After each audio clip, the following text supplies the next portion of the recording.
vote on them since I wasn't there, so. Sure. I mean. Yeah, I'll move to approve them. No second. Okay, there we go, they're approved.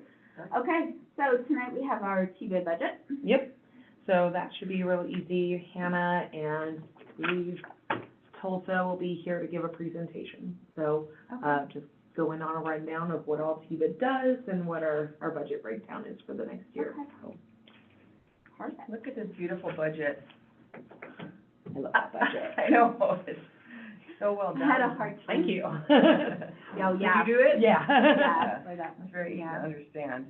Yeah. It's like a real, you know, not a real, but a, you know, one that I'm accustomed to seeing, so. Yeah, I like the fact that there's a lot of opportunity funds in it. That's one of our favorite parts that we throw in there, that just provides some flexibility for when new opportunities come up, and kind of have it sectioned off for each area, so that's really nice.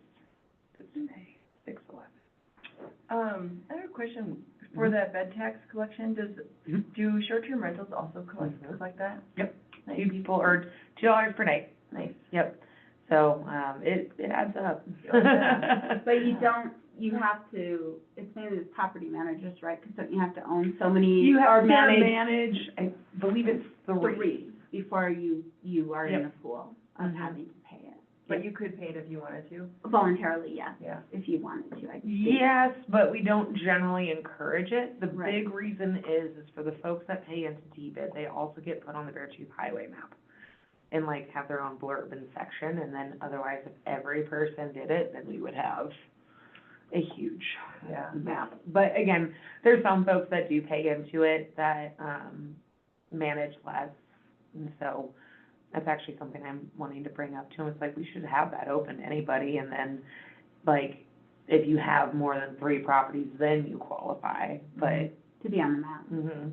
'Cause I mean, it's a really big benefit for everybody, like, it truly does just help the whole town, all the stuff that, like, the different grants that get written for events, and like, especially new events and Yeah. small events, like, I mean, it can really be a big push for them, and get just additional marketing out there about Red Lodge, and again, we contribute to the fireworks and the flower baskets and all of those types of things that make Red Lodge more appealing for guests and tourists, so, yeah, it's a good fund. That's a happy board to be on. Yeah. How do we spend this money?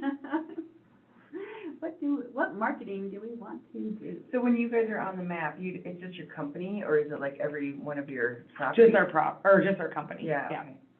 Yeah, so if every person who owns one, they would have, that's what she means. Yeah, it would be a Yeah. nightmare. Yeah, Yeah. that would be, again, the Beartooth Highway map would go from a 3-panel to a 10.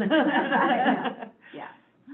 I need to get some of those too for the store. And I'm really excited, we're updating them this year too. Yeah, I would like So- some for our store too. We get a ton of people. Well, Sherry always brings stacks on stacks on stacks, so just swing by the Yeah. chamber, she'll give you a ton. Okay. Yeah, no, they're great because especially trying to direct people, and Yeah. have you seen the Beartooth Highway map? No. It's a map of the highway, and it lists like every stopping point along the Beartooth Highway to actually stop Oh, is it and the look. booklet? Yeah. Yeah, Okay, yeah, I think yeah. I've seen that then. Yeah, that's all paid for, it's paid for with TBID money. Yep. Yeah, it's great. Probably one of our biggest expenses, honestly. I know, but it's so worth it. Totally People- worth it. People love it. It's the best map to go, and it also shows, the highways it shows the route to go up Chief Joseph Mhm. too. So you can, And it has like the number to call for closures, all that kind of thing. yeah, because if all of a sudden they close the Beartooth Highway, I'm scrambling trying to explain how to get up Chief Joseph, I can just pull out that map and say, here, this is where you go. And also it has some blurbs on like leave no trace and just being respectful of the area and looking out for weather conditions and trying to educate, which is helpful. Yeah. I know, because it's all about being a responsible tourist, a responsible visitor, I guess you Yes. should say. Mm-hmm. No petting fluffy cows. Yes. Oh, yeah, so,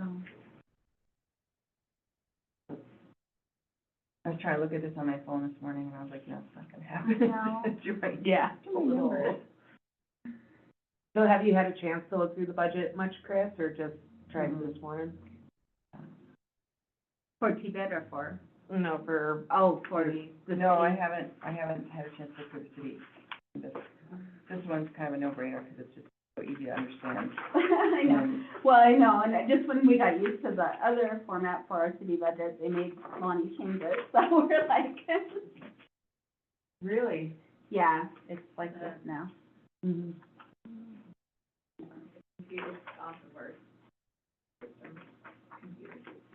so who's they made you change it? Yeah. The auditors highly recommended us switching, and then the mayor agreed because the county did. Okay. Well, Which is, I mean, it's fine, I'm getting used to it. You're getting used to it? yeah. Yeah. But I wasn't used to the old one, so I really like the new one, Yeah. so. Yeah, yeah. I think the only difference between the old one and the new one that I miss is it's showing, I don't know, just the account, I don't know. Just, I'll get used to it, obviously, but I'll get used to the new one.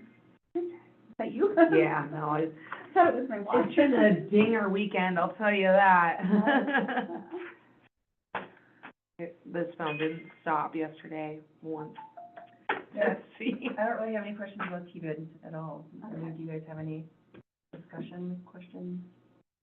Nope, I know it pretty well. She used to sit in on them too, so. Yeah, yeah, I mean, I was the rep until Chelsea got on council, so it's, Yeah, it's really straightforward. And they're gonna do a presentation tonight? Yep, they got a whole slideshow that they'll be putting together, and it'll kind of go over last year's numbers, this year's numbers, any differences in that, what we had done in the past year, and then just anticipated numbers, and I think we're gonna come up over budget, or over anticipated for this year, just based off what I was seeing, so. So you get in like $100,000 a year?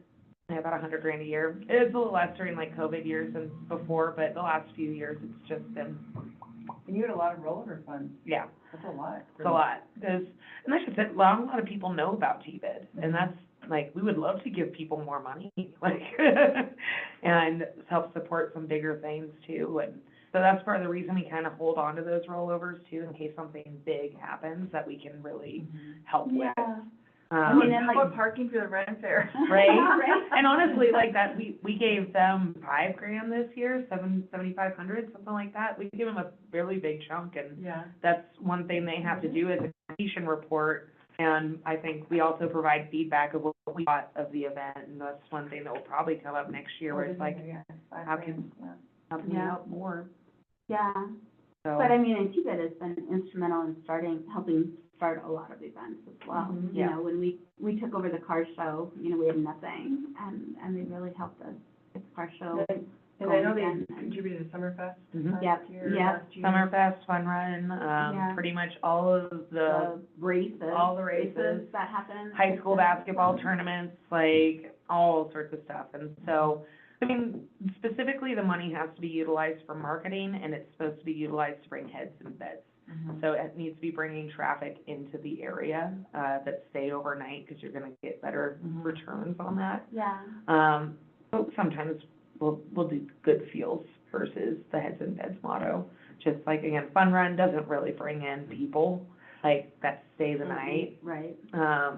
But we still contribute to that, Mhm. you know. And then, again, there's some stuff that we do that's not specifically event-related, like the flower baskets or, Fireworks. fireworks or the wayfinding signage. That was something they put a ton of money into. God, that was so great. And so, like, Good job with that. and again, it's just, it makes town more appealing and So makes people it want more, to spend It it. does, yeah, Yeah. I mean, it does ultimately make heads and beds. yeah, exactly. It So, makes town to visit. yeah.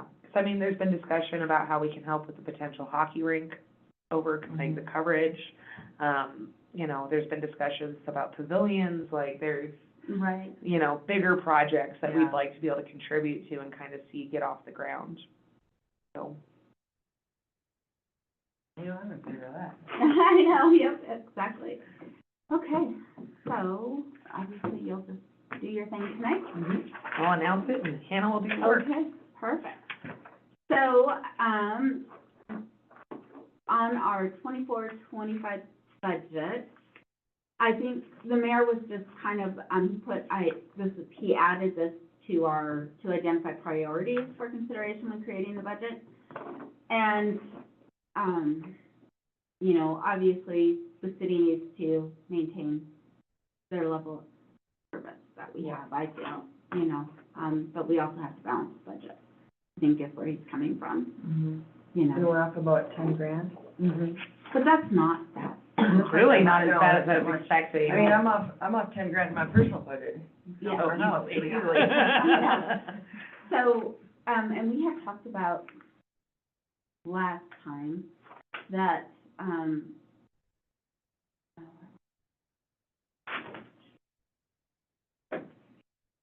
hello, how are you? Sure did. Morning. Morning. We did miss you, yeah. I'm good. I'm glad you're here. Lenny, you were still here? No, I'm good. Okay. I like the corner, I'm fine. Thank you, I'm up there. And it, where is the latest budget? Did you, It's on the website. it is, On the okay, website? Okay. yeah, okay. I thought it was on there, but, yeah. Is it different from the last one that we received? Not yet, no. I didn't think not so. yet. Yeah, nothing's changed yet. So where, Just to save me some time, can you tell me where to get it? Oh, budget, right there? Budget. Oh, you put it underneath. Final budget? No. The year 2025 budget. Okay. It might not be on there. Go back into, What's my budget? I'm like, just looking for budget and pulled up the show wrong me one. a draft one up.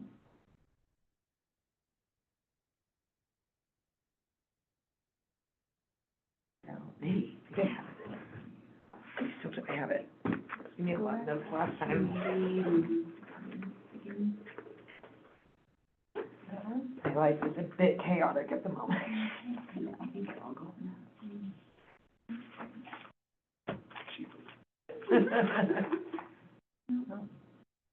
I might have That to, looks like it. it is definitely, I have You might two have to copies send it too, up so I there. might just give her Did you guys one. get it emailed to you?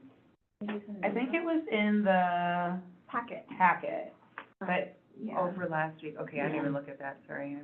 Yeah, it was in the It's not last here. meeting packet. Last meeting second, okay. Yeah, and I'll make sure. I got that. We get it put on the website. I thought it was on there, I'll find out. You put it? So, at our last meeting, the mayor did state that, I mean, like the fire contract, he discussed the same as last year. He's still talking, I believe, with, the fire chief, Tompkins, about that. Now that that did pass, Which is awesome. you know, even though it's a different pool of money, you know, hopefully, maybe he'll be more willing to, maintain our current level instead of, you know, or revisiting the contract and changing it to a dollar amount rather than the mill. Because, I mean, not to put words into Tom's mouth, but I have heard him state that using mill space for paying for something is not sustainable when you have a city budget. Yeah. So, you know, I don't know where the mayor is at with that. I think a bunch of other things have come up in the last week, you know. I feel like Tom said all along that he's open to. Yeah, so. And then we also have, the union contracts. So these salaries are based on the 4% COLA, which may or may not be subject to change after the union contracts with the police and with everyone else as well. So that's kind of like the big question mark on these. And, Well, I know they didn't get that last year either, that's what they, right. But they still got a raise. I mean, they got $1.50 that was added to the payment. So, and that went across the board, police and the other one. So, Right. so I mean, they didn't just not give it. they got something, but. Right, yeah, Yeah, yeah, so that's what absolutely. they were They just looking didn't get for. the 8% COLA that was last year. Yeah. Which was what inflation was last year, right? Yeah, so, Do they have bookends currently on theirs? It's at 1 and 3. 1 and 3? And, and last time, just so you know, because we did kind of just go through the budget line by line. Lonnie, did you have anything you want to add to the budget for? No, and I forgot to, I made those notes of the stuff that, this is on the notebook. I'll find my notes from the last time. I know Okay. you guys had some questions, and I completely spaced. Okay. There was just a few, but Right. a lot of them was my questions that I did not know, so. Yeah, yeah. So, I mean, But, like I said, nothing has changed from the last time we met. Okay. There's been no. We don't have any of the revenues in yet, because it's only June, so. yeah. Okay. Yeah, and I'll have a, you know, once because we have this set of claims, and then we will do another, because we try to get as many of the claims paid in June Right. to get everything, tied out for the end of the year and stuff. So you guys will have another thing of claims at the next meeting to approve. Usually it's not very many, so, and then that'll give a better picture of where everybody's budgets ended up spending wise, and, you know, as far as revenues going forward too. Okay. And then we're gonna be doing, meetings with all the department heads again? I guess we're supposed to be doing presentations to the council, but I have not been, We haven't gotten that scheduled yet. Yeah. we have not either. So So I'm it's not gonna sure be the council, like at a city council meeting? that we present or we do, I really don't know, a presentation on our budget. Yeah, that's what it was written in the resolution that was passed. So, so, yeah, so that will be, that schedule will be coming up. I'm assuming that will happen probably in I'm assuming July. in July. Yeah, because July, because, the final budget needs to be approved by August. yeah. I'll get, End of August. yeah, I'll get the millworth from Department of Revenue, usually the first week in August is when I get those. Okay. And then that's when we can really finalize the budget, but we really only have a month and a half left.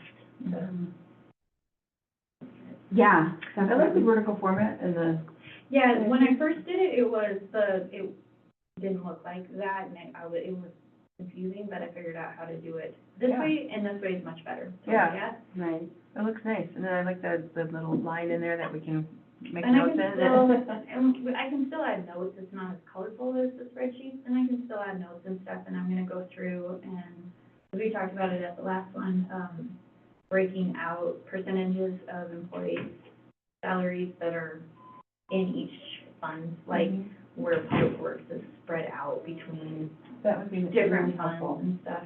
I'm not gonna put names, they will just be equipment operators or, Yeah. Right. but, Yeah, that's fine. Yeah. their job titles will be in there and spread With out the by percentage. Total at the end. Yeah, so, yeah.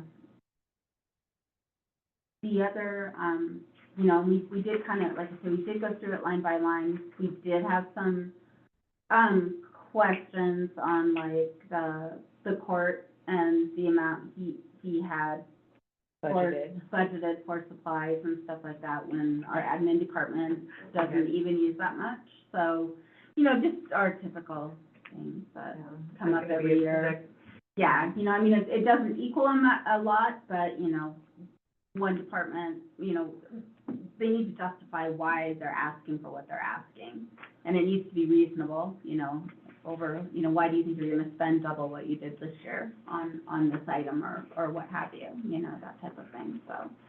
And I think those are all things that we can also ask as a council when they do their presentation, you know, because they're supposed to be able to support their budgets and why, you know, answer those type of questions. You know, there's has to be a reason, like, are you buying something, are you buying, you know, or if your equipment, you're asking for $10,000 more in equipment, what are you going to buy? Or Yeah. what are you, you know, that type of thing. Yeah. It doesn't necessarily mean council will say no, it's just, we want to know why. Yeah. And is it really needed at this time when Yeah. our budget is really, really tight? Well, you know Doug is gonna ask those questions. Yes, yes, absolutely. So one thing that was brought up at the last meeting as well was just going through it line by line Mhm. and then coming up with our questions and having those to the department heads prior to the presentation so that they could bring, Answers, yeah. yeah, thought out So- answers and not being put on the spot with, I'll get back to you kind of thing. Yeah. So, yeah, so I guess that will be our homework assignment. Yeah, and I As guess, admin,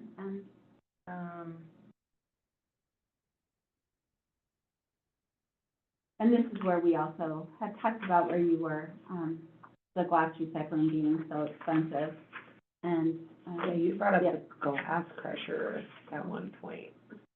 How much did you say those cost? you know, when I looked at them a million years ago, they were like 10 grand.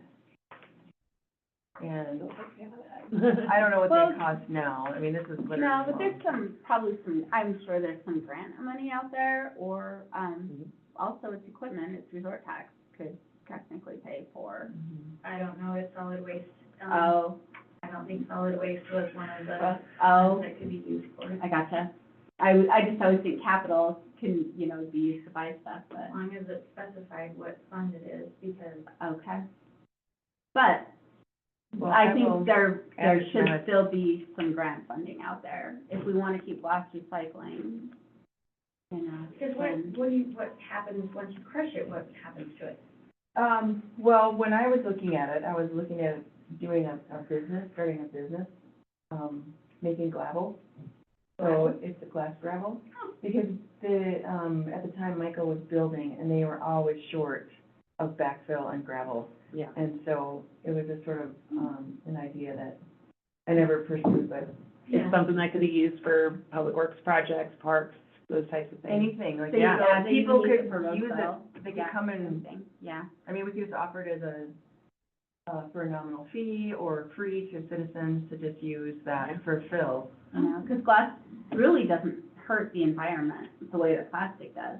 You know, I mean, it's sand, it'll break back down into Yeah. sand. And I remember when I can't remember what her name was, but she came and gave a presentation on landfills, and there is a point, like, I think, I just remember like 7% where, if you have 7% glass in your landfill, then it's a good thing. But once you go above that, then it's not good. Yeah. Anyway, I will be happy to investigate that and see. Yeah, because I would love to, investigate that, Just for because, the amount, because if they're, well, I don't know, God, if they're 10,000, you know, for what we're paying to have them. Exactly. I mean, we're Yeah. paying, right now, we've already paid $12,000 for glass recycling. Yeah. And For we them talked to about haul our, it all the way to Missoula and then crush it, and then wherever, or Idaho, or. yeah, when we were talking about like our actual carbon footprint with recycling the glass, it just, I mean, it gets shipped up to Missoula, then back down through Idaho, then into Colorado, then out to Lake Florida, and it's just like, how much are we actually Yeah. helping the environment at this point? 15,500, I mean, it looks like with Republic and Recycling Works. So, That'd be cool. yeah, that could take a big chunk out of, Yeah. I mean, you may not even, I mean, it'd be nice to have a grant for Yeah. part of it, you know, but We could use recycling could do the match, because if we're not having to pay someone else to, we just have to, I and, don't know what, like, labor would be for that, or if you just, like, toss them in there and turn a button on, and they're like. I don't know, Yeah. yeah, I've never, yeah, I want to explore a little bit. Yeah. yeah, Uh, definitely, so. Would be a great time, I guess, if you want to, Would that be something like sustainability board can look into? oh, yeah, I already was planning Yeah. on talking to Alan Best about this, because he loves Oh, finding good grants. idea. Okay, Yeah. I'll talk to Alan, yeah. And, but I mean, even like, again, this is one way that we can almost spin it too, to where it could be sustainability and parks, because again, that broken product, or the final product could be utilized for the park systems and public works. So that could be almost machinery cost for them. Well, and it's a Public Works, program, the recycling center is part of Public Works, so, absolutely. So I think that if you wanna really take this up in sustainability and Public Works for a committee, I think that would be, Yeah. be great. And, you know, and Seth and Ann may have ideas too, you know. Seth seems pretty up on. Kyle? I'm sorry. Yeah, Kyle. Seth is his brother, but Yeah. yeah. I know, I know Seth what and you're saying. Chance were like best friends, so, yeah. So, yeah, I see Kyle and I think Seth. Yeah. Okay. I feel like we should get Chelsea's brain, since she's not gonna be here any longer, about the, Oh, I was like, wait, where am I going? And I'm like, I I forgot, know. I totally I'm sorry. forgot. no, You guys on the, aligned on the it. short-term rental stuff, because I know Yeah. we worked a lot on Yeah, that. Yeah. And so Um, one thing with that too, is I do still plan on coming to meetings as, Okay, good. You say that now. I know. but for this particular topic, just because I have put in quite a bit of homework on it, Yeah. so I did I send Capture it that to you stuff. guys? I don't know if I actually sent it to you. I sent it to Danae. Bear with me while I find it again. Business registrations, rough draft. Yeah. So, yeah. So I went through and put together a boatload of notes. I'll email it to you Is guys. that this Okay. one? The three No, pages of, maybe, what does it start with? what is the objective of the ordinance? According to the whereas, here's what I've gathered. So that's my previous one. I came up with actually like getting into the nitty gritty of the business registrations. So one of my notes is, I think that instead of chapter 2 just being about STR, we can go into each business category and subcategory. One, it makes it look less targeted, and two, it has that different qualifying criteria for each. So again, for our vendors, short or temporary vendors, when it says like, oh, you're serving food, you now go into this category. Right. So instead of having it just an STR thing, it would be broken down a little bit by each one. So I was doing this side by side, so it's a little rough to figure out where I'm at. And are you looking at ordinance 907 or? I'm looking at the business registration one. Business registration. Is that, okay. Oh, Danae's here, perfect timing. We put together. So, where's my cursor? There it is. Sneaky little devil, that guy. Okay, so going into the business registration one, so I didn't even get into the STR ordinance specifically. Well, in the STR ordinance, apparently the way it was written, it didn't codify it. There was no mention in the ordinance to actually add it to what section it was gonna be added to and codify it. So we have to fix that as well. Yeah. Are we, so this, are we talking about? Ordinance Red- 963 was not codified into the Red Lodge Municipal Code because it was not ever referenced in there where it would go. Like when you pass an ordinance and you want it to be codified, you have to state what section it's going to change or be added to. We do, definitely need to do that. All right, I need to Or it find has that. no teeth. Yeah. Sorry, I know I I'm have super it. disorganized, I wish I had known ahead of time what we were looking at, so. There you go. That's what I was looking for. So 963, let's see if I can find it on here. Or would it not be on there because it wasn't codified? You're right, it's not part of our actual Red Lodge Municipal Code, but it is out there as an ordinance, so. it's not- yeah. Well, let me first, before I get too deep into my notes, Okay. look to Danae, because I don't think I ever got anything back. Did you go through those at all? And have any feedback on that? So I did go through it a little bit, but I didn't have time to dive super deep into it. So essentially, what you were saying is instead of adding the separate chapter, breaking down business registration, chapter 1 into 2 separate categories. So essentially, yeah, just breaking down all, instead of just doing STRs, breaking down all of the categories for the tiers. So and that would also go, this would help us with Chateau Rouge as well, and like timeshares.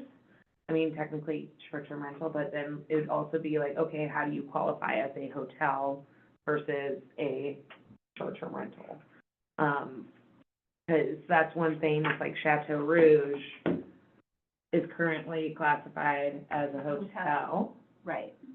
But the one thing that I found very interesting when speaking with the sanitarian as well as Tim Ryan was the way that they look at it is like, would you be willing to shut down the entire place if one of those units was out of compliance? And so to me, like if I was in the Chateau Rouge and one of the neighbors wasn't in compliance and I lost my short-term rental because of it, or like the ability to make money off of it or revenue, that to me was just like, that is a big defining factor. And I thought that was a very interesting way of looking at it. It's like, if you wanna have a big umbrella, but one of your units is bad and you lose that, like, cause if you're gonna have one registration, it covers all of them, right? So, does that make sense?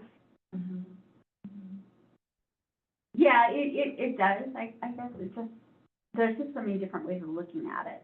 I mean, and I get that, because if you're a hotel and you have one part of your hotel that puts the whole thing out of compliance and they shut everything down, Mm-hmm. you know, then your hotel is out of business.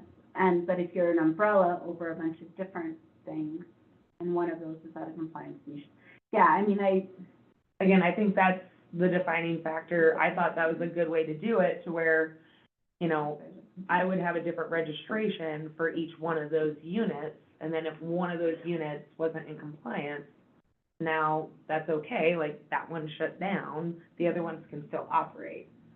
So like, in your situation. It would be just like your business. Right, exactly, it's Yeah. exactly like that, where it's like, I'm not willing to put an umbrella over all of mine in case, you know, one has. so you're saying leave it up to the owner Mhm. or the manager themselves on how they want to proceed. Yeah, I kind of think that that's in their So court you're- a little bit, I see.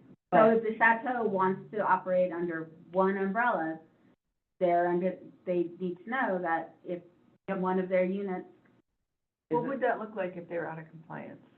I mean, on the city level, you have to have sanitation done, you have to have a fire inspection done, you have to be paying your taxes, you have to put in your application each year, you have to have that property manager on site or available, or just an emergency contact, responsible party, that's the one.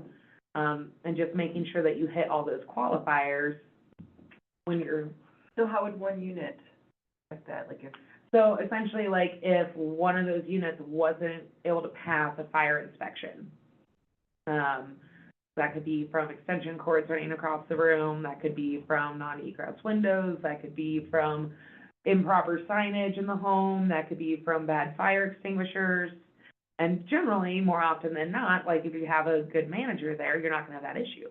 So again, they would be more than able to qualify for it, but I think that's the way that you could actually break it down, where they could say, yes, we're gonna do it this way, they're still qualifying, because the big reason too is we were using assessment codes to register STRs versus by parcel, and each one of those has its own assessment code. now, let me ask you this. When the Chateau gets their fire inspection, Mhm. do they inspect every room? They do. Okay, They inspect every one of those units, and they Okay. get a separate fee for each one of those units, okay. and so Jesse. Chateau Rouge is paying the tier 3 lodging, they're paying Right. $250 versus if they have like 40 Right, units, they're gonna be paying a lot more, so. Right. They pay per license, per business Yeah. license, or business Registration. registration, I'm sorry, yeah. God. And it's the same Yeah. as, I don't think it's. As any other hotel. Alpine? Alpine Basin or No. The ones by the timeshares? yeah, the. Okay, Oh, And- do they pay separate, or do they pay? and I An believe umbrella. with them, they pay an umbrella, which doesn't, and the reason the difference is because it's one ownership. Granted, there's people that buy into that ownership, but it's one owner. It's a timeshare. Yeah, you never see those for sale, Yep. like at the Aspen townhome. Mhm. Yeah, I've never seen one of those for sale, have you? Mm-mm. And again, it's because it's one owner, and then people buy into the timeshare. Yeah. And And so. you can never escape. Right. Yeah. Keep getting worse. Yeah, so in that case, it's definitely, one license because it's one owner. Mhm. So, And so I think that's, again, I like utilizing that factor because then you don't get the what ifs, like, new person comes in and they're not willing to put in the money into their unit, keep it up to compliance, and now everybody's at risk. Like, I'm not so sure if that's exactly how Chateau works and operates. I'm sure they just go through and do stuff, but again, the fact that each one of those are appointed differently and remodeled at the will of the owner. So question on that one then, just on the back end of things, and process of how that would work. So they currently hold one license, but each one of theirs is individually checked with fire and sanitation. So they have, for example, 25 fires, 25, sanitation, licenses that they have to upload.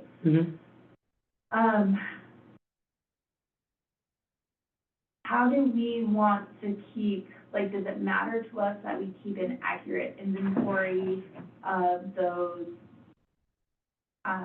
rentals, like individually, to know that they have, for example, 25, so that when we see their listing on Airbnb or VRBO, that we can connect it to one of those units? Or do we just connect all of those listings to one account and upload the 25 attachments? I would say for, do they, that's, but do they advertise individually, the rooms? Okay, I didn't know they did that. I thought it was just like book a room at the Chateau. I didn't realize you actually picked your room. Yeah. you Yeah, pick your they own. have listings. And you Okay. can, which is. Yeah, I mean, if you they, pick the cute ones.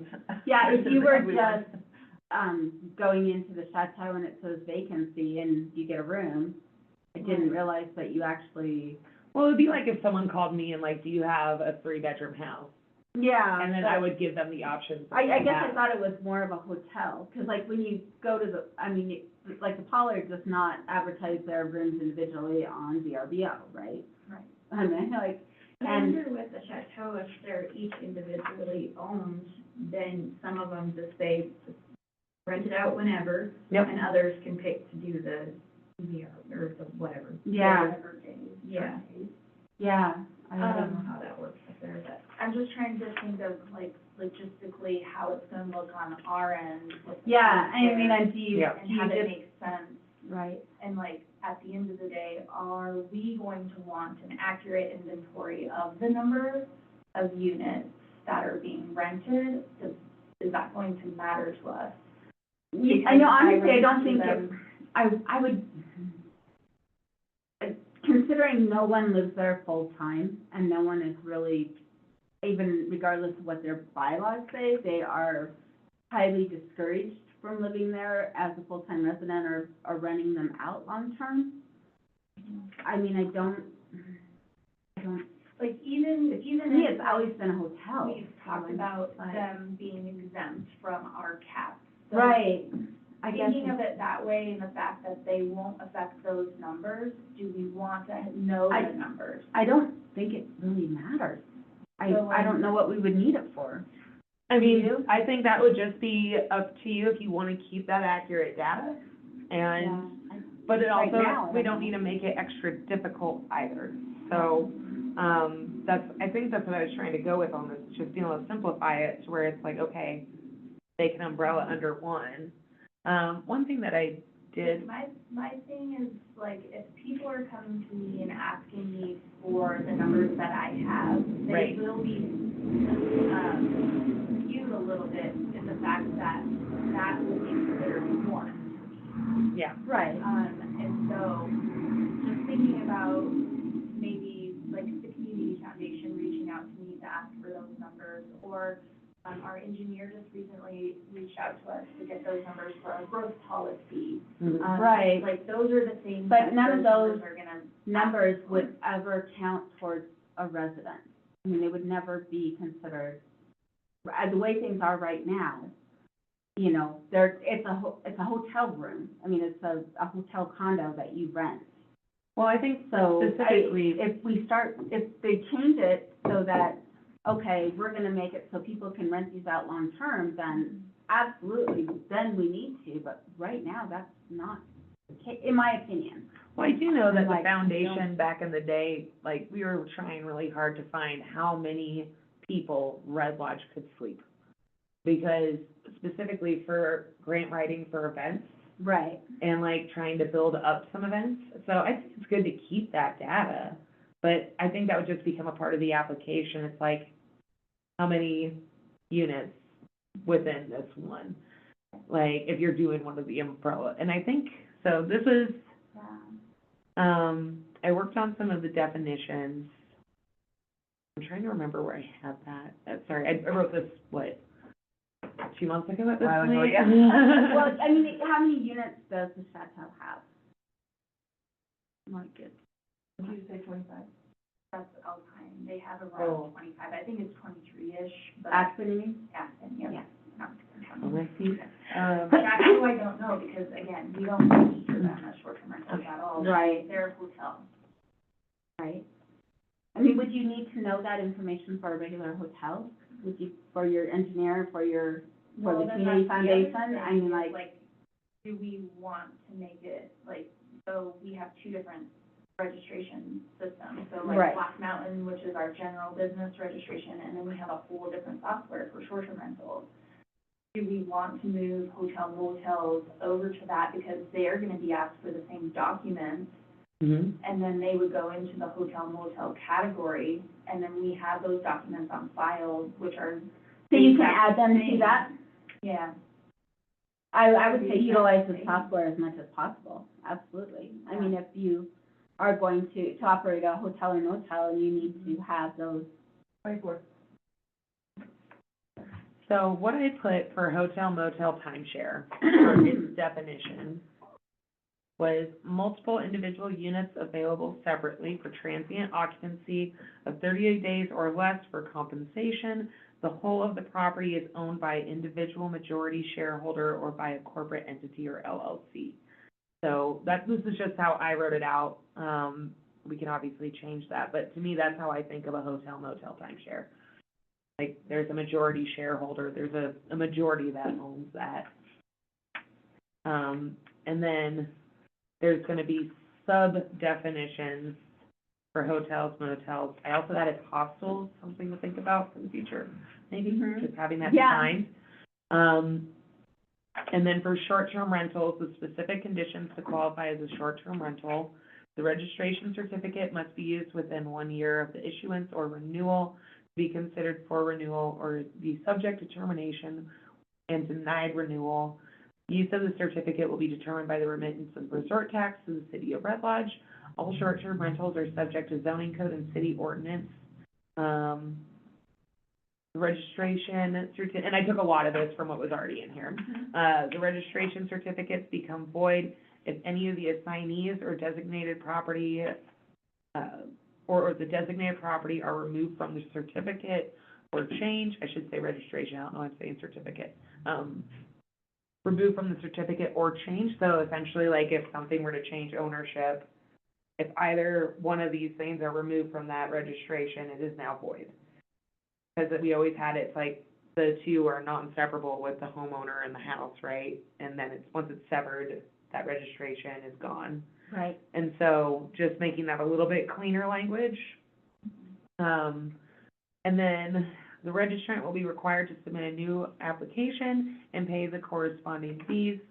Registration certificates, I don't know why I keep saying certificates, maybe that's in here. It is Okay, what we call it. Okay. They get issued a certificate at the end of it, so. okay, perfect. So that is, I wasn't just making this up in my head. I'm like, this doesn't seem like something I would say a lot, but I did. So registration certificates will be assigned to the property using the property tax assessment codes along with any other required assignments per subcategory. This will include all designated units in the application of the corresponding property tax assessment code.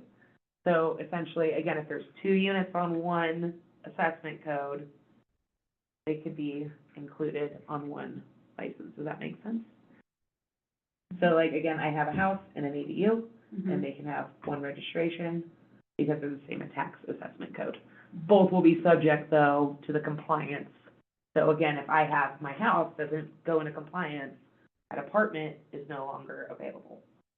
So that's that risk factor. If you want to go for two and have the same tax assessment code for both, you can, and then that way, if the house floods and can't pass, or even better example, it has a septic tank, and the septic tank is only good for 2 bedrooms, I put on a 3rd bedroom, it is no longer compliant, but this apartment is. So, and again, I'll send this to you guys, it's probably easier to just read. Yeah. I know, I have a hard time, like, Yeah. I'm listening. Okay, and so I mean, I'll need to essentially, go through it many times, so this is good to Yeah. Yeah. get an initial one. and then, so it's subject, registration is subject to compliance of units on site and can be revoked if there's a failure to comply or a public health and safety violation.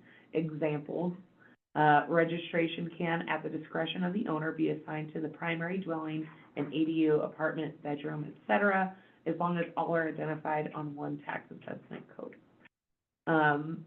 General short-term rental, this is the subcategories. So just the general, any residential dwelling is rented on or behalf of the owner to the general public for transient occupancy of 30 days or less for compensation. I tried to use a lot of the same language throughout to keep it consistent. Question for you, I thought I heard you say 38 days. That No. one, that was, I 30 misheard days. that. I was like, yeah. Losing my voice. 38, where'd that come Tony from? had 10 of his best high school friends in town this weekend, so I have been Oh. run ragged. Yeah. The property may be, Friends from high school. Got like It- one. yeah, I was very impressed. And then, the property may be owned individually, collectively, or by a corporate entity or LLC. Might consider better language for corporate entity or LLC. The biggest reason I say that is a lot of our homeowners put their houses in LLCs for tax Right. purposes. Property is available for rental and or owner use at any time throughout the year without restriction. General short-term rental registrations will be assigned to the tax assessed property determined by the property tax assessment code and the corresponding owners of that property. So again, making sure those two things match.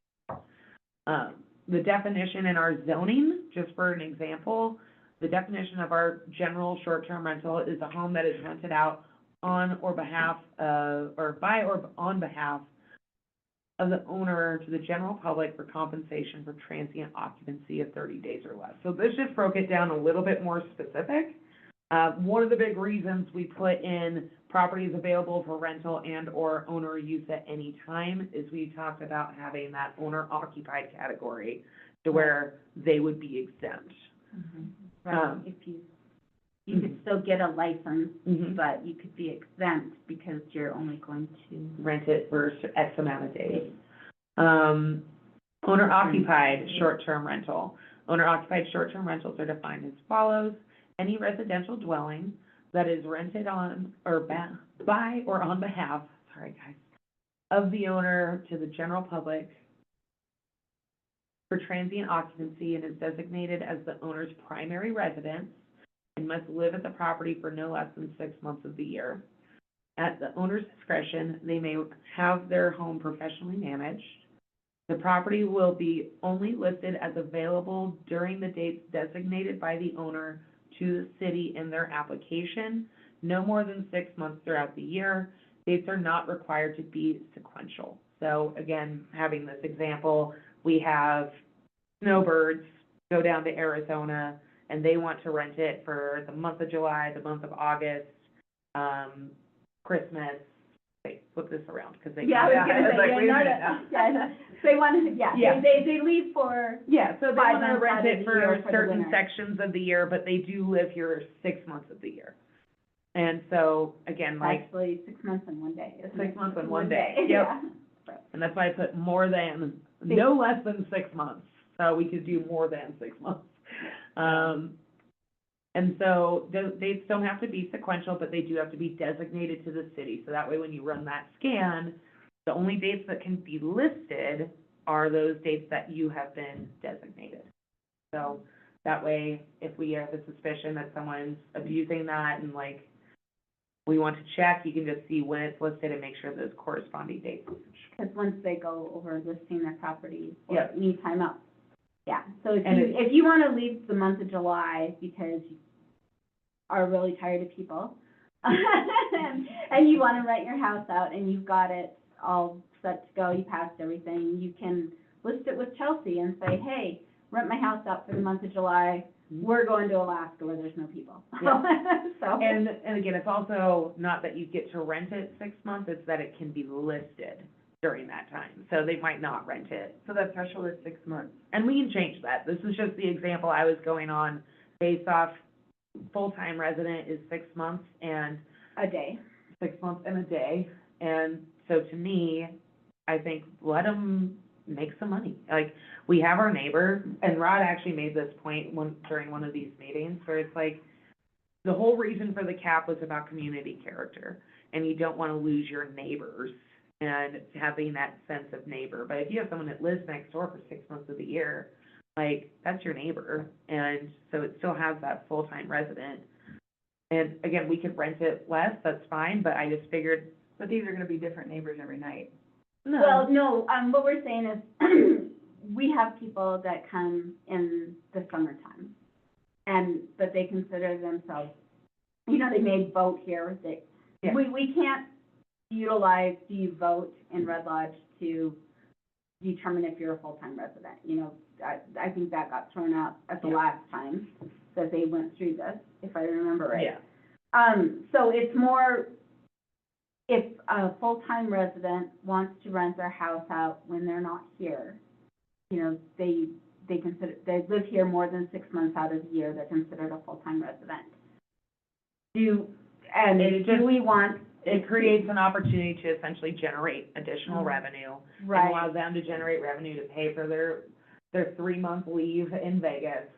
or wherever they're going. Alaska. Yeah, Alaska. I like that yeah, example yeah. better. You know, get away from people for the summer, you know, and that's when their house would typically be rented out more. Yep. You know, would be during that time. And that's when I really see that this would probably happen more, like with the people who live here all year. They're like, I love Red Lodge, but I hate summers in Red Lodge with all the people, so. Or there's the I'm folks that are, retired. I love Red Lodge, but I I hate winter. hate winter, and So, yeah, we it's, get that a lot too, you know, where they have a second home in Alaska. Red Lodge is their primary home. Mhm. But they leave November, December, and they come back in May. So, yeah, do we want a vacant home there, or are we gonna give them that opportunity to have this opportunity where it's a separate, you know, they still have to pass all the safety things. yeah, they still have to follow all the rules. So they But- still have to have that emergency contact, they still have to have sanitation inspection, Yeah, fire and they inspection. probably, if they're in Arizona for the winter, they're gonna have to have it with a property manager. They can't manage it themselves, because the person who has to be within 30 minutes. 30 minutes. Yeah. So, you know, they'll still have to follow all the rules, but the thing is that it wouldn't count against the cap. We wouldn't be It would still impeding be under owner occupied. occupied, Mhm. yes. That, I think we're just Okay. trying to Yeah. create that. Yeah. So that we're not impeding people's ability to do what they want with their primary home. Yeah. Yep, So we want this to be their primary home, basically, and to do that, it has to be 6 months and a day, is how they determine that, Yeah. so. and just, oh, go Like ahead. a software end of things, Mhm. just so we know, like, all this work is manual on staff. So our software will not say, you said you were only gonna be open for these months, and I Right. see you have a listing, so that's a matter of our staff Right. having to go through and figure out who's considered exempt, what days they said, go in and see if they have a listing available or not. And it then- could just be more of an audit type thing. That's If kinda you my see them thought. paying resort tax in the summer, and they said they were gonna live here in the summer, Yeah. then they're no longer they're like, how, you know, that's Yeah. when you. It would be more is like, if we need to as a safety net, you could audit that, or like if you have a neighbor that comes in, it's like, I haven't seen this person once, like Yeah, they're abusing this. This person died. yeah, I know, and their kids are renting it out, kind of Yeah. thing, all the time now, so, yeah, definitely. I just Yeah. wanna make sure I know. Well, Yeah, and we're then- not trying to put a bunch of additional work on No. you, but it does provide a system to be able to check on it. Yeah, I do have some concerns on that and how that would look, but I think it would just be like a trial run to see how it would work. well, and I think it's gonna be, we talked about the application process, and in this part, you're gonna have a section for owner occupied,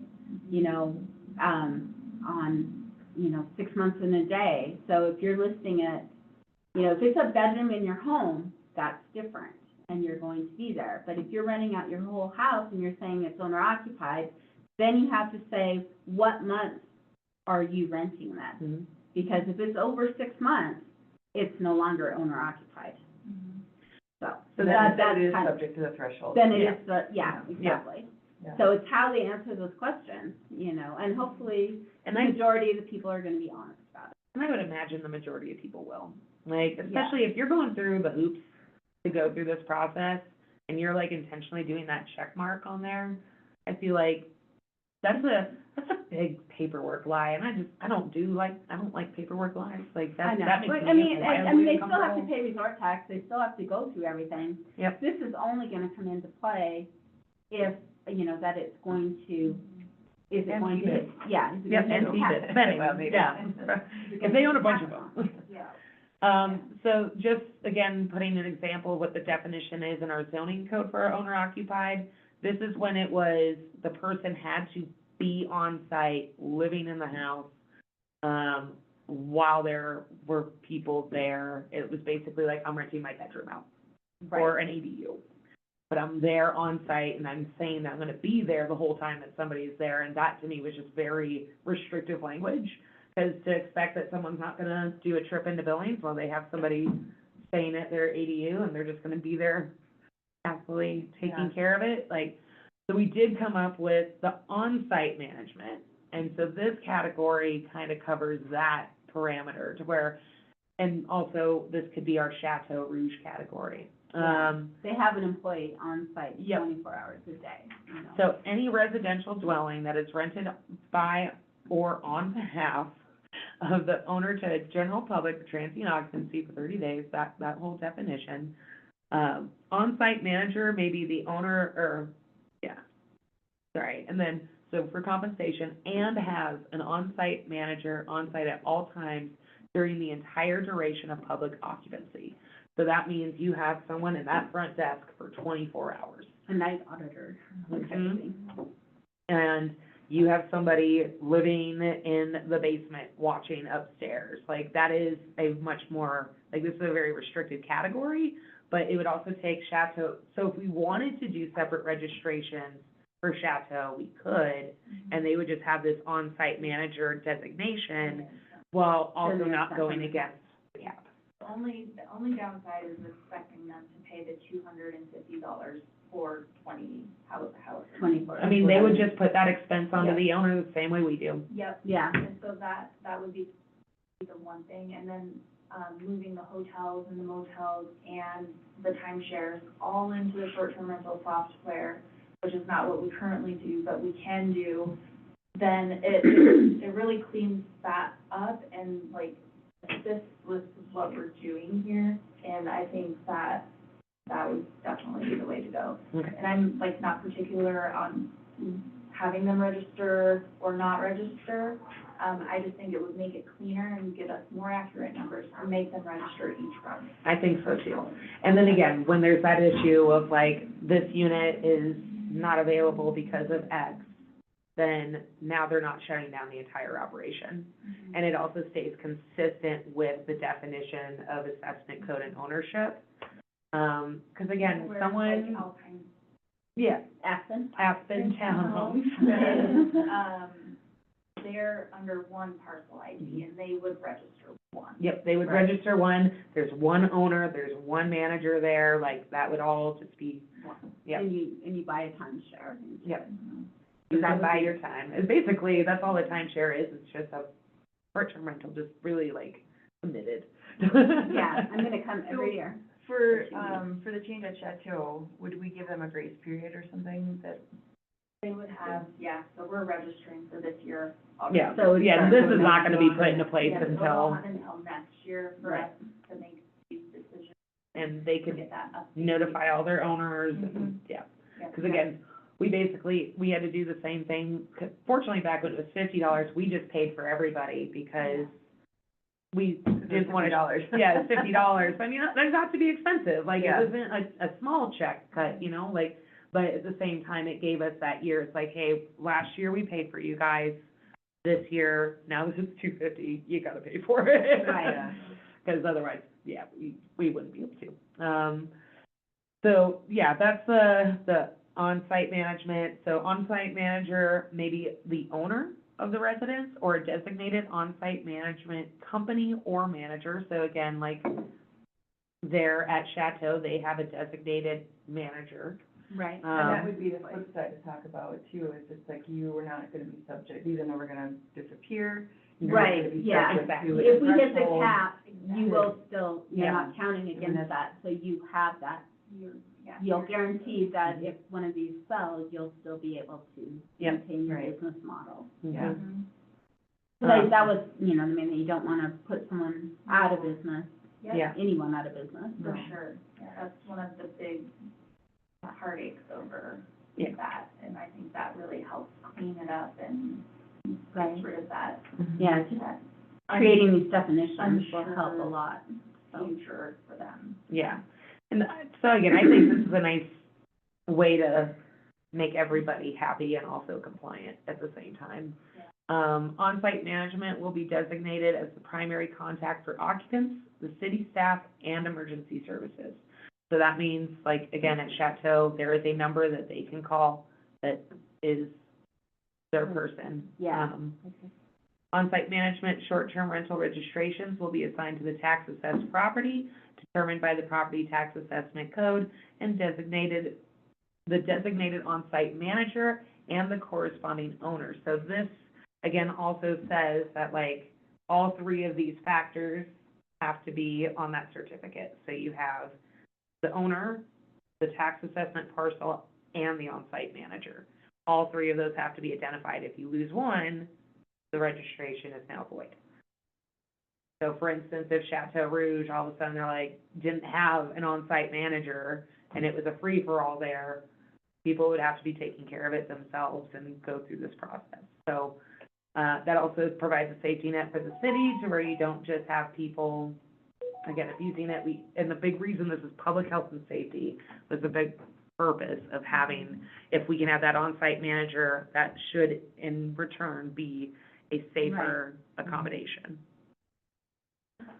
Professionally managed, any residential dwelling that is rented on behalf of or by the owner, just on behalf of the owner, by a professionally licensed property manager to the general public for transient occupancies for less than 30 days.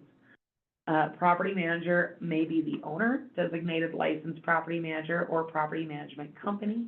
So for instance, if you wanted me to manage yours and it was outside of my business, but I have my property management license, I could do that for you. It could be the owner, like me, I'm a real estate broker, so I can manage my own property, or it could be a professionally managed company.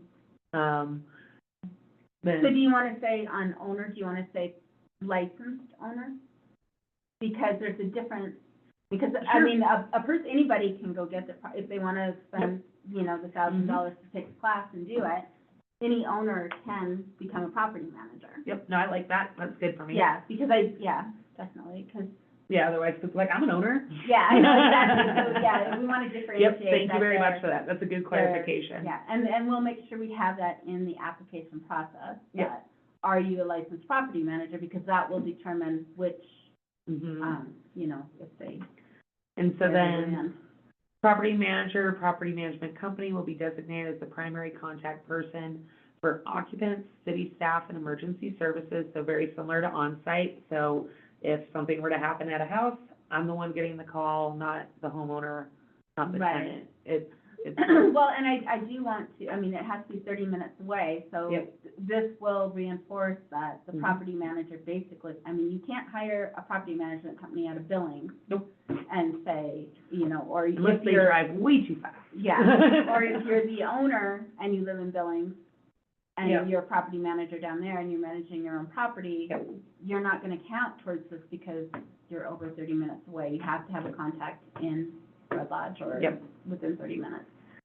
Professionally managed short-term rental registrations will be assigned to the tax assessed property determined by the property tax assessment code, the designated property manager or property management company, and the corresponding owners of the property. So again, you have that trifold protecting, so if one of my clients decides not to manage anymore, that registration becomes void.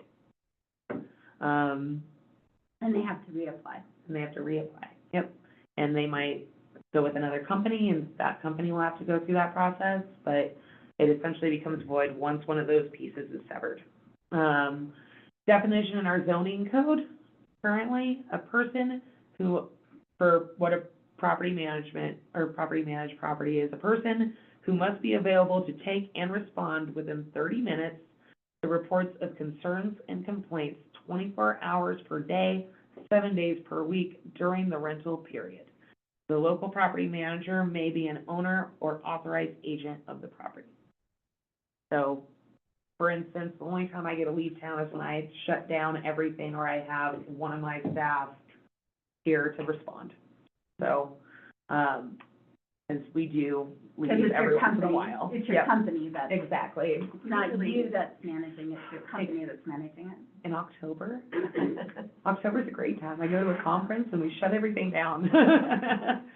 I've got a question for you. Yeah, When you say if they change property manager, they have to go through the process again, mhm, but that sets up for if they have a bad property manager, mhm. and they want to move to a better property manager, but they're hesitant to do it because they don't want to lose Their life. their license. So Mhm. it makes it difficult for the owner to fix maybe a problem that they have Sure. because there's a penalty. yeah, that's good. So is there a way to allow for a change in property manager without losing registration? I think that's fair. Like, you should be Yeah. able to just, You could transfer from one property, Yeah. the thing As long as is, the category matched, like if it's right, Yeah. property manager to property or like manager. a property manager. yeah, I think Yeah, that's we fair. could do that. Stay the same. But you Yeah. can't go from a property manager to just the owner unless, you could, as long as there's licenses available, if we haven't hit the Right. cap. Right. Because that was our issue, was like, okay, say we're at the cap, and what happens, because we have a certain percentage of it designated for property managers and for general. And if we were to lose one of these, now we have like this gray area where it's like, well, now they're general, but they have this license. And so there wasn't that designation before of, on the applications of if you had a property manager or not. But I think changing it to a different company should be allowed. Because you could have a company go out of business too. Yeah, true. All of a sudden you have 100 people going, they're on the scramble. Yeah, Yeah, where they could, Save you them. could do like, almost like with insurance, we do an agent of record letter, you know, where you sign and, you know, you just transfer it. Yeah. You could have something like that. that seems good to me. I'm good with that. Or you And change your insurance as agent. long as like the parcel what you're doesn't doing. change. So we could add that in there, that caveat. I think that's a good idea. The only situation that actually follows the ordinance still, Mhm. where it says that the owner would stay the same Mhm. and the property didn't change hands, Mhm. so that, and the license type stays the same. Yep. Property Right. manager, so that would be the only instance where that could transfer. Mhm. And you could have, I mean, you could just have a letter from the new property manager saying, I am representing this company, and then you could transfer the license that way. Yeah. And that's the thing, it wouldn't necessarily even have to be a transfer of licensure, because like the license is Yeah. given to the The owner, owner, but and they still would need something from the new property manager. They absolutely saying would, yeah. That I am representing this, I Yep. am now managing this property. Yeah, Yep. for personally. us, it's very clear because all of our property managers access, in addition to the owners, who can, which they don't, but the property want them to. managers access those, and each property manager has a specific email and account set up to them, and then they link those properties Right. to them and update the application. Well, and the other thing would be if the owner got their own property manager's license and they said, I'm not gonna go, I'm gonna manage my own because now I'm the property manager. So that would be that case too. Yep. So, So, they I'm just have content to. with that. yeah, the back end, we just have to figure out like how we want that to look as far as the transfer. What that process looks Yeah. like, yep. And I think that'd be pretty easy, it's just like resubmitting that cover letter, or that application. You could add a line that just says if your property management changes, Mhm. you have so many days to I like that. update the city. And we Yeah. can reassign the workflow for the application so that that is re-available and it could update. Yeah. Yeah. I would think like probably 10 days. You'd Yeah, I don't want it think you really- should have much of a turnaround on that. I know, because especially if it's in the summertime that you do that, and, I mean, the city needs to know as soon as possible. Chelsea would definitely know better than I what, like, your guys' would. Oh, man, I mean, we know months in 10 days advance, seems like, really short. yeah, to me, well, I but- mean, that's the thing, is just for when that transfer happens. Yeah. Because like, for instance, if we're losing a property, we have a year notice, because we book a year out. Yeah. Yeah. And Yeah. so like, that's a pretty easy ask, I would think, it's like, if you're changing this over, like, this is what you need to know. And like, Yeah. you need to be, because they're already gonna be going through that onboarding process. Maybe not necessarily, like, that could Because be you a have a little big falling trickier. out, you know, I mean, or the, Yeah, I mean, boy, I hope that never happens, but that would just be such a headache. But more so, I think of, it might be that the new management company might not be able to onboard it, because that's one thing is I will take, I mean, I guess if they have that contract though in place, yeah, that should be fine, because once they have the new contract in place. because I don't they start should- doing onboarding until I have a signed contract. Right. like, I mean, that's- it's all part of the onboarding process. Yeah. The new property manager should be able to notify the city Yep. almost immediately that Yep. they've got this new property. And I think that's just it, you have the owner and the new manager sign off on it. Yeah. It's like, quick little, make it. Like insurance, Yeah, exactly. like coverage. No, I like that. So, I'm just gonna put that for now, we can change it later. Okay. There's also the temporary short-term rental, which we discussed. Sorry, I know we're way over. I'm Um, okay. so Are any, you okay to stay for a little bit? I think this is the last one it is. Yeah. Okay. So, temporary short-term rental, any residential dwelling that is rented by or on behalf of the owner to the general public for less than 30 days for compensation. The property will only be listed as available during the dates designated by the owner to the city in their application, no more than 60 days of the year. Dates are not required to be sequential. At the owner's discretion, they may have their home professionally managed.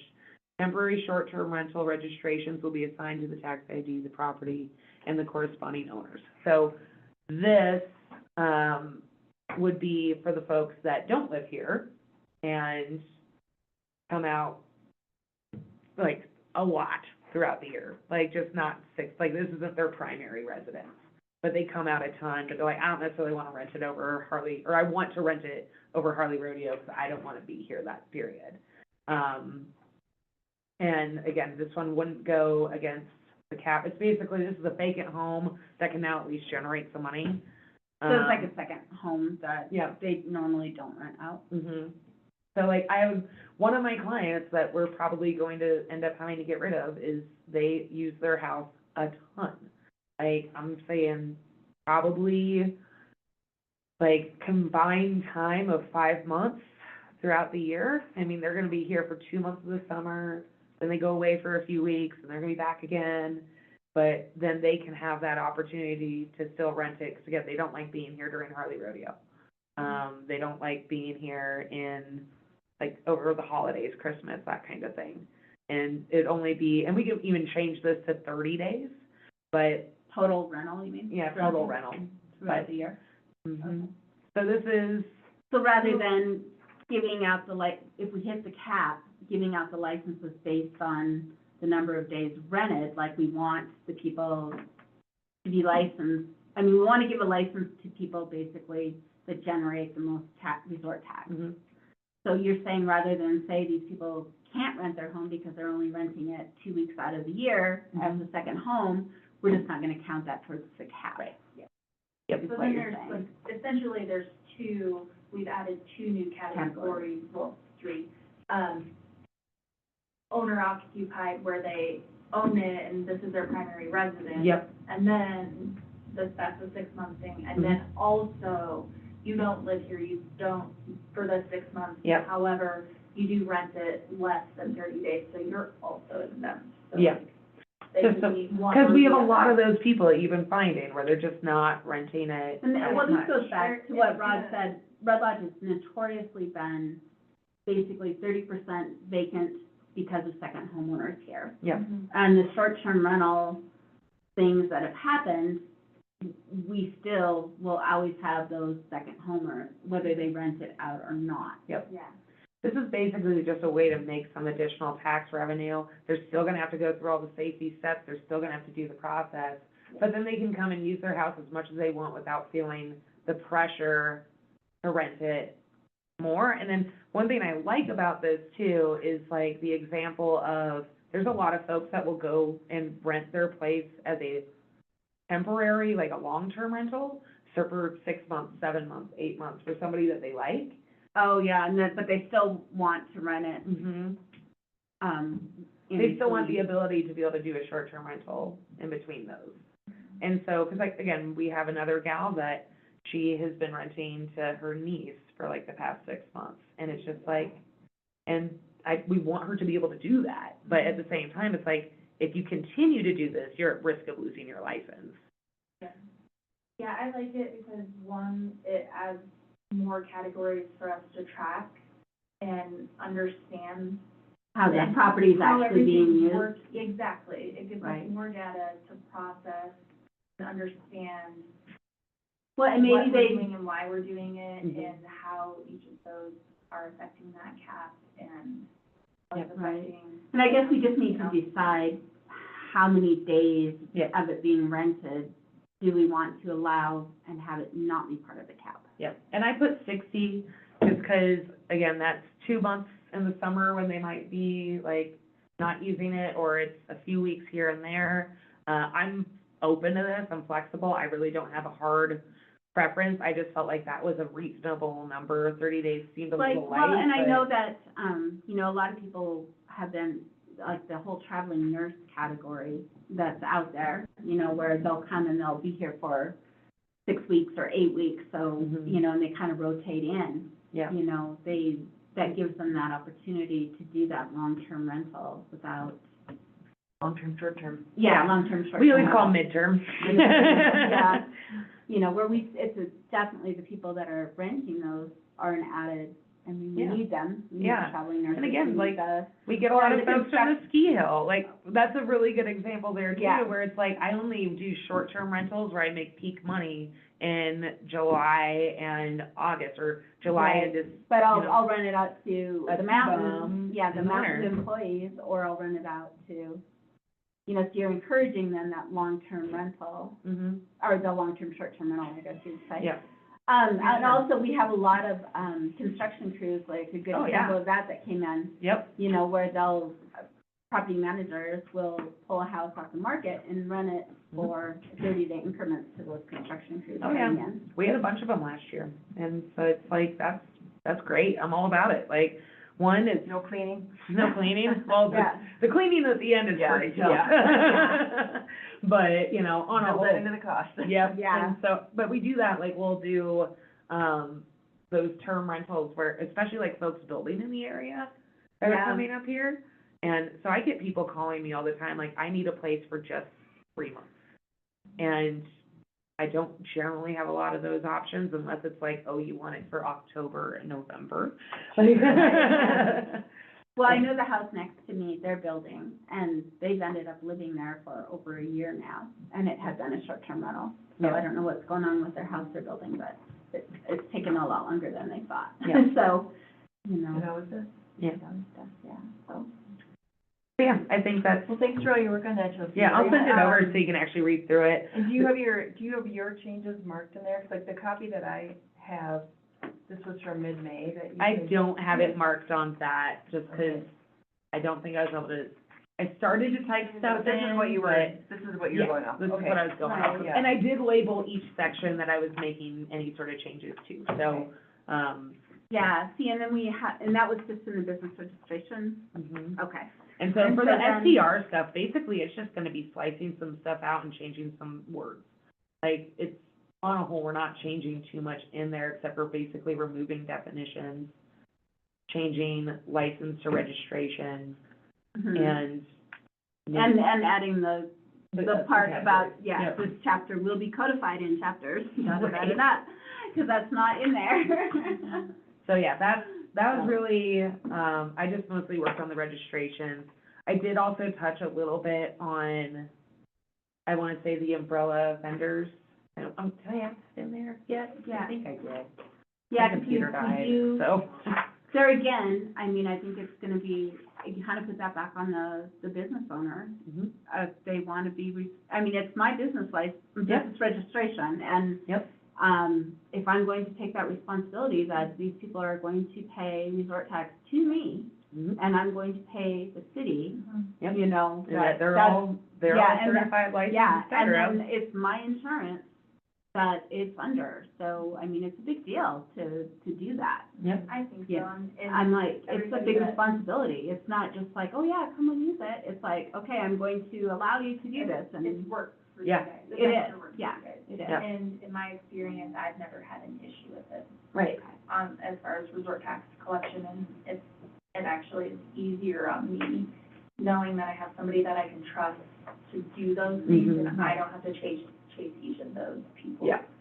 down to get what I need. Yeah. I Yeah, just, No, I have been getting, our short-term vendor, you know, one, how are we, we're getting a lot of food trucks in, obviously. So I have been hearing a little bit of rumbling from the brick and mortar businesses again, because that's what happened last time we started getting a bunch of food trucks in. You know, they just pull in, pull up, and start selling, and they don't, you know, I mean, if they're there in a certain spot for the whole time, are they considered a long-term business now, or are they still, so, we actually are working on this on the back end. okay, There's such thing as a temporary use permit, and that is where food vendors or any vendor who is set up for longer than 7 days would need to fill out an application to ensure that they have garbage, bathrooms, like they don't have electrical cords running, they meet setbacks. Those are just a few examples, but that in our zoning is really poorly written, and it really doesn't have a lot of standing. And so Brian and I and the mayor have been talking about it, it's gonna be Okay. brought up today, Okay. in one of the committee meetings. And then you as a council really need to like figure out pull it down. how we want to, what do we see? Like, Right. for us, as our temporary use, like, they only set up for X number of months in the summer to aid our businesses. Does that support public health and safety? Why are we doing that? Like, those are things. The Right. So would that be different than the temporary vendors when they're tier two? Yes, That's yes, different. because they're not, Why can't we just axe that and then just say, you gotta get a business license? well, we have, they do have to They get one. do. They do This have puts it. actually more restriction Not on license, them. sorry, registration. Yeah, Yep. all of them have to have a registration, all of them have to pay resort tax on applicable items. This is, if you are setting up, a mobile, like a food truck, or a, you know, if someone set up, rented a spot on a commercial lot, and basically they're mobile, Like a mobile boutique or so, something. yeah, anything like that, if some, Yeah. you know, that can leave, like a dog groomer came in and like every day they just decided to have their cute little dog grooming truck on a commercial lot. You know, they would need some type of, that we need to ensure that because they're mobile, that they still have the garbage available, that they're not Yeah. in the city right away, that they're not, you know, that the setbacks apply, they're not obstructing. Yeah, and I think to I clean think that. it's more a public safety, we need to approach it as a public safety Yeah, type so like, Yeah. what situation. we're, like, some of the things that I brought up is like, I've been to other places where these temporary vendors are set up more, in a more permanent fashion, and then they start building a deck off of their trailer. Oh, jeez. Oh, no, and then they have like, a grease can in the back, and then Oh, they God, yeah. have like all of these chairs, and they are all mismatched, and they start looking not great, but that's where their customers sit, or, you know, like, Yeah. those are the things that, like, we want to ensure that it, preserves our historic downtown, that it's not a detriment to that, that, they're not building things off of their temporary structure, like, that there's not cords running across the parking lot that somebody's gonna trip over, like, they're not impeding in their, setbacks of their neighbor, and have a generator running 24/7 that's Yeah, emitting fumes that That's people loud. complain about. that people can. So complain making sure about. they're not a nuisance, making sure that they're also promoting public health and safety. Yeah. Yeah. And then, so what Jody is saying is a different aspect of it. Yeah. Is like, when we have temporary vendors that come in, like, we have some that are here more than just the summer. Right, Yep. But what happens when we have more of those coming in and it starts impeding on our permanent brick and mortar businesses? Yep. They get upset. Yep. But is it really our place to tell people whether or not they can do that? and on I private don't, property? I don't think that, when they were coming in and just parking in the city right away, that was different. When they're actually renting on a commercial lot, I don't think we can not tell them they can't come in, but we have to make sure that they're, you know, the health and safety and the Yeah. setbacks That and they're the, following that the they're same rules that the right, rest of us have to and- do, you know? And that's kind of along the lines that we were also going. We Right. kind of wrote up some stuff for, the committee to talk about and think about. is this in line with some planning, or is it? Yeah, I Okay. think it is. Okay. Yep. Sweet. Yeah. Honestly, I'm really into this. It sounds great, like, Yeah. I mean, love and writing I zoning. get it. I mean, they, you know, they drive in with their food truck, and now they're set up all the time, Yeah. and, And so it So- is, it's like, it's kind of vague. It says, so if you operate for between 1 and 7 days, is that consecutive days? Is that 7 days within a year you're exempt? Right. Oh, if you move a location, do you have to fill out a new temporary use permit? Like, is it that, like, is it that Mhm. location specific to that location? It should be, because they're telling us what's happening on that location. Yep. Well, then do they have to pay another $450? Like, there's just some So holes is in it, there. so they have to get the, not only the registration, pay the registration fee, business registration fee, but also they have to get a temporary use permit. Yes. So, like, So we it's have very the blue truck similar- at our business for a day. So is that, would he have? Probably why he's drifting around. Yeah, No, like, he- well, I no, think he there's, wasn't. there's different reasons for him drifting around, I think, but, yeah, yeah. So like one, it ensures that they're registered with the city, to do that business.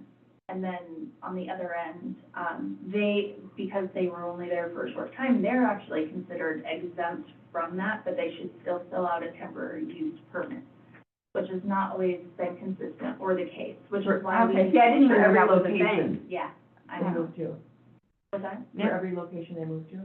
Yeah, But like, what if I my don't business know. wanted to bring in a food truck for a day for an event? yeah. They have to pay the registration fee and they have to get a temporary use permit? Yep, and it's exempt, so they don't pay anything for it, but they just let us know how. Like, that this is your operates. game plan. This is how we know that you're not gonna just be throwing grease out in the street and like, Yeah, and Yeah. so like the garbage is exempt, they don't need to tell us about that, like bathrooms, because they're there for such a short amount of time, it doesn't hurt anybody, like, it's, we don't need those things from them. because Like, when the it's so grease temporary. truck comes, like, you know, 6 or 7 times during the year, he could just get one and say, you know, I'll be here 6 or 7 times throughout the year. Mhm. And he also gets a temporary vendor one too, doesn't he? Or does he pay for a city license since he's here so often? He does.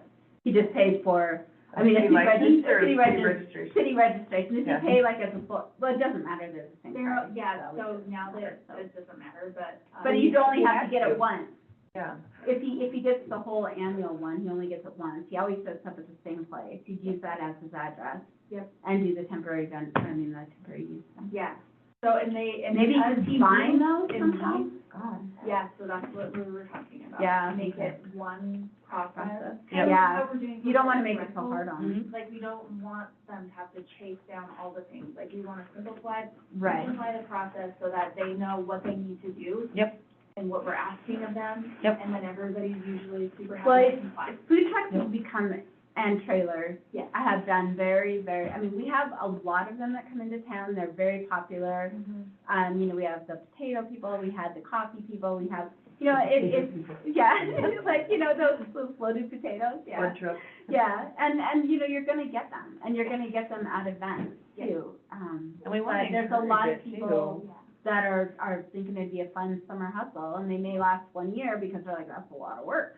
But, you know, Red Lodge would be a great place in the summer to set up for that type of business. So we need to figure this out because we're gonna have a lot more of it. You've got two issues, you've got one, keeping track of them, and you've Yeah. got another, how are they affecting the health of your long-term businesses? Yeah, So there may be a time when you have to come up with a cap, on the number that Temporary can come in. Yeah. vendors, because they're affecting Yep. the health of the downtown. Yep. I can tell you, with my business experience downtown since 1979, 60% for these, like muesli teas, Yep, 60% of our yearly volume comes in between Memorial Day and Labor Day. that's, Mhm. And absolutely. so if you kill summer for the brick and mortar, They're not then gonna be they're here. gone, then you have an empty building. Yep, Yeah. yep, So it's a absolutely. balance, so there's two issues, There is. and I don't know that we're at that I mean, honestly, negative impact on the I, restaurants at this point, looking but at, it's a well, balance. looking at downtown right now, I'm very happy I sold the Shack and I'm not doing food this year. Because there's a lot of competition. When I first started that, there was nothing down there on that end of town. And as soon as I opened it, Soda Hole opened. And then, of course, Los Tomatos was still there, but they opened instead of Mas Taco. And now there's also two food trucks. And I'm like, I'm glad, you know, it's like, and they're all serving, except Los Tomatos, they're all serving that same type of food. Yep. And so I'm very happy that I'm not trying to run the Shack this year, because you would never know if you were busy or not. Yeah. You could be It's been 2 totally years slammed, or you since could the be totally dead. Last time I drove Main Street and counted, there was like 23 places you could get food. Yeah, yeah, there's a You don't lot. think about it, if you start looking at between the, you know, the service stations that have deli food. Yeah, The grocery store has Oh, yeah. deli, but if you look at all the places you can get ready-to-eat foods, yeah. the last time I counted, there was 23, which surprised me, but I went through it. Well, and then during, well, of course, there's also like Right. down there this Wild Table, but she's like kind of a thing on her own because of her level of food that she has, you Yeah. know? I mean, I never really considered her I wasn't competition to her, let's put it that way. But they're all But here. they're all offering They're food. invested And the year-round. Elks, you know, serves burgers and stuff on the 4th of July, you know? So there's a lot There's of certain options events down where there now. Our brick and mortars can't serve all the people that come to Absolutely, town. where it's nice to have But that there's a lot option. less of those than the days when they're got empty tables. Absolutely, Yep. yeah, so I really do, I hear you 100%, and like I say, I'm very happy I'm not in that competition down there right now, because it would have hurt a lot this summer. It's those are, that's one of the things that will also need to be addressed, but Yeah, just because we have two that have come in, you know, like, in the past, it was like Berry Bowls had one, mhm, and then we had the barbecue truck. yeah, And it just didn't stay open for very long. It was Right. there, but it wasn't open consistently, but now we have two pretty prominent food trailers, and I think I've heard of another one, that's coming in, and, yeah, wanting to come in Town Square, so. yeah, so I mean, it kind of comes down to, yeah, and the Greek guy, he mainly comes in on a weekend where it's gonna be busy. He's Yeah. not gonna come all the way over here, you know, Yeah, and then Every day. also, like, temporary use, so then we have, like, another market coming into Town Square, like a yeah, vendor market. yeah.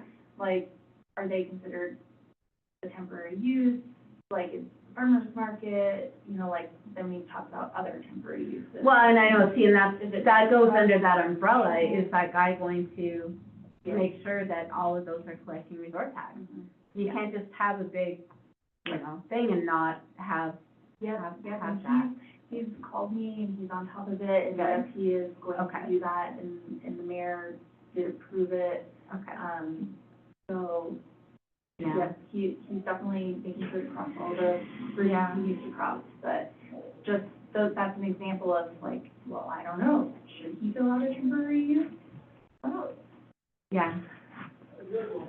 Clean definitions, I'm a fan, let's do it. I know. Thank you guys so much. Yes, we get out of here and, yeah. Adjourned. I said the word out loud. Doing the, Oh, give it a shut I- this off.